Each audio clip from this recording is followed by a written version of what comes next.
नमस्कार, आप देख रहे हैं पूर्विया टीवी। बात करते हैं कि इनके वार्ड में क्या क्या काम हुआ है और क्या क्या नहीं हुआ है, और इनको मौका मिलता है तो क्या करेंगे, या कि लोग इनको नेता नहीं बेटा माने। आपका बहुत बहुत धन्यवाद। जैसा कि आपने पूछा है कि आप आते हैं, मुझे मौका मिलता है तो मैं क्या काम करूंगा और क्या काम नहीं करूंगा। सबसे पहले तो मैं आपको बता दूं कि हमारे पूरे ओम विहार वार्ड के अंदर जहां लोग कूड़ा गाड़ियों में तो डाल देते हैं, वो भी कभी कभी गाड़ियां आती है, परंतु इस क्षेत्र के अंदर एक भी कूड़ा घर नहीं है। अगर इस क्षेत्र की बात करूं तो जब कूड़ा घर ही नहीं है तो क्षेत्र में का कूड़ा यही गलियों में ही फैलता है। क्षेत्र का कूड़ा, जहां पार्क का इन्होंने वादा करा, उन्होंने सिंधु फार्म रोड पर पार्क बनाने का वादा किया, परंतु उसको कूड़ा घर बना दिया। अगर मैं मीठापुर के किसी भी एंट्रेंस की बात करूं तो इन्होंने वहां कूड़ा घर बना दिया।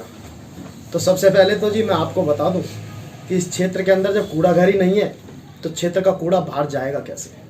मतलब आप कहना चाहते हैं कि कूड़ा घर नहीं है तो सफाई भी नहीं हो रहा है क्षेत्र में, आपके वार्ड में। देखिए, मैं रोज डोर टू डोर कर रहा हूँ पूरे ओम विहार वार्ड के अंदर। अगर मैं ओम नगर की बात करूं तो वहां की नालियां भरी पड़ी हैं।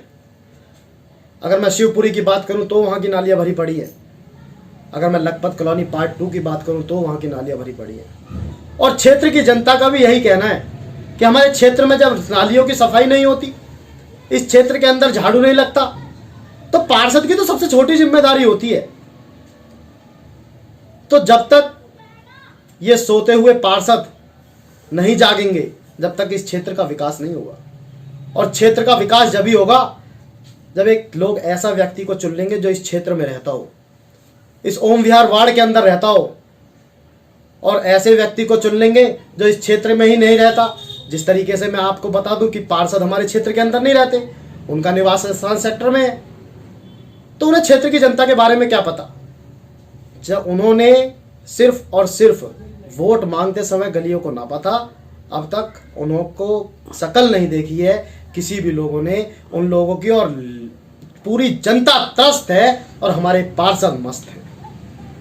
आप डोर टू डोर कर रहे हैं तो उसमें आपके क्षेत्र में स्ट्रीट लाइटें काम कर रही है सही? देखिए जी, स्ट्रीट लाइट की भी मैं बता दूं, स्ट्रीट लाइट भी नहीं जलती। अब यहाँ भी जब हमने कंप्लेंट करी है, जब जाके सिंधु फार्म रोड की भी स्ट्रीट लाइट ठीक हुई, और गलियों की भी कई स्ट्रीट लाइटें खराब पड़ी है। पहले कई सालों तक तो इन पे स्ट्रीट लाइट ही नहीं आई। इन्होंने कहा हमारे फंड में स्ट्रीट लाइट नहीं आ रही, और अब जाके जब चुनाव आने लगा है तो अब इन्होंने गली गली जाकर देखना शुरू कर दिया है।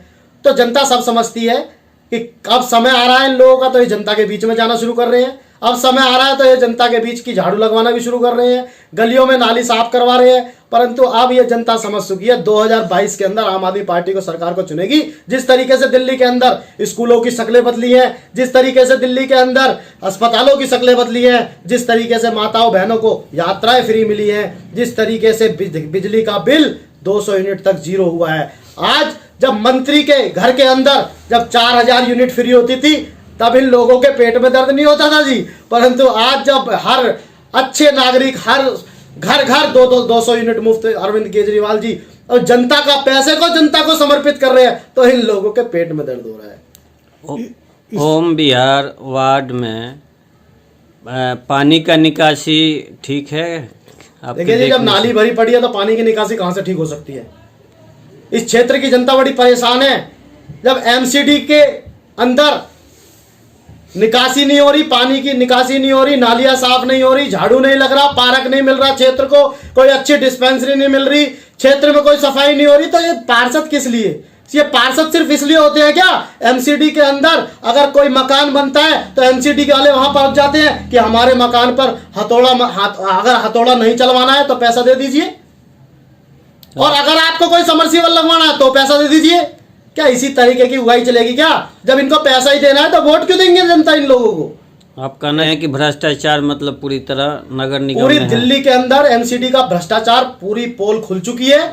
कई करोड़ का घोटाला जो हमारे प्रभारी हैं दिल्ली के अंदर भाई दुर्गेश पाठक जी, उन्होंने कई तरीके की इनकी पोल खोल चुके हैं और आने वाले समय में पूरी दिल्ली समझ चुकी है एमसीडी के अंदर इनका सूपड़ा साफ होगा और 2022 के अंदर एमसीडी में माननीय मुख्यमंत्री अरविंद केजरीवाल की सरकार जिस तरीके से दिल्ली के अंदर आई, एमसीडी के अंदर भी माननीय मुख्यमंत्री अरविंद केजरीवाल आम आदमी पार्टी की सरकार आएगी। एक भविष्य में इस क्षेत्र में क्या क्या, अगर आपको टिकट मिलती है तो जनता से आप क्या अपेक्षाएं रखते हैं, या क्या आपकी कार्य योजना क्या है इस क्षेत्र के लिए? देखिए जी, हमारी सबसे बड़ी कार्य जो योजना ये रहेंगी कि हमारी जो क्षेत्र में जो गलियां हैं, जो नालियां हैं, इनको हर अगर सैलरी आदमी रोज लेता है सफाई कर्मचारी, तो वह रोज गली गली पहुंचना चाहिए। अगर कूड़ा क्षेत्र के अंदर गली गली पड़ा हुआ है तो वह सफाई होकर रोज उठना चाहिए। और कूड़ा जहां पर गिरा जाए वहां पर एक कूड़ा घर जरूर होना चाहिए कि इस क्षेत्र का कूड़ा यहां पर गिरेगा। जब ये लोग एमसीडी के कर्मचारियों के लिए दफ्तर बनवाएं, हमें रोक नहीं है उस चीज में। जब उस चीज के लिए ये जगह निकाल सकते हैं, कूड़ा घर के लिए भी जगह निकाल सकते हैं। तो मैं तो कहना चाहता हूं, जब एक एमसीडी के दफ्तरों के लिए जगह जगह 3-4 दफ्तर आप बना सकते हैं ओम बिहार वार्ड के अंदर, तो क्या कूड़ा घर के लिए आपको जगह नहीं मिल रही? क्या इस क्षेत्र के अंदर कोई पार्क नहीं बन सकता? क्या इस क्षेत्र की जनता का ने क्या गुनाह किया है कि इस क्षेत्र की जनता को सिर्फ कूड़ा ही कूड़ा मिलता है और कोई पार्क नहीं मिलता? तो मैं तो ये जो जनता के प्रति जो रोष है, उस रोष को जरूर खत्म कर देंगे। और अगर 2022 के अंदर आम आदमी पार्टी की सरकार आ गई तो इस क्षेत्र को पार्क भी देंगे, इस क्षेत्र को सीवर लाइन भी देंगे और इस क्षेत्र के अंदर कूड़ा घर भी बनवा देंगे ताकि लोगों का कूड़ा उस कूड़े घर तक पहुंच सके। आप कह रहे हैं कि काम नहीं हो रहा है, टाइगर जिंदा है कि पोस्टर चस्पा हो रहा है, तो इस पे क्या कहेंगे? देखिए जी, ये जिस तरीके की आप कह रहे हैं कि टाइगर जिंदा है कि पोस्टर लग रहे हैं, ये मैं कोई सामाजिक गतिविधि नहीं समझता। तो मतलब वो किसी को डरा रहे हैं क्या? आपके समझ से क्या है? है? उनकी ईर्ष्या दिखाता है, उनके घमंड को दिखाता है कि आप किस तरीके से इस बात को जनता के प्रति बोल रहे हैं। इस जनता के प्रति हमेशा झुकाव रहना चाहिए। आपको इन जनता ने वोट दिया है, पहले आपको भी निगम पार्षद बनाया था, अब आपकी धर्मपत्नी जी भी निगम पार्षद है।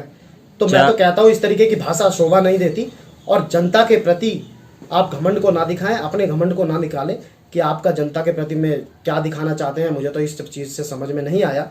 और अगर कोई भी नेता है तो इसको इस तरीके की भाषा अच्छी नहीं होती बोलना। बहुत बहुत धन्यवाद बातचीत करने के लिए। बहुत बहुत धन्यवाद आप सभी।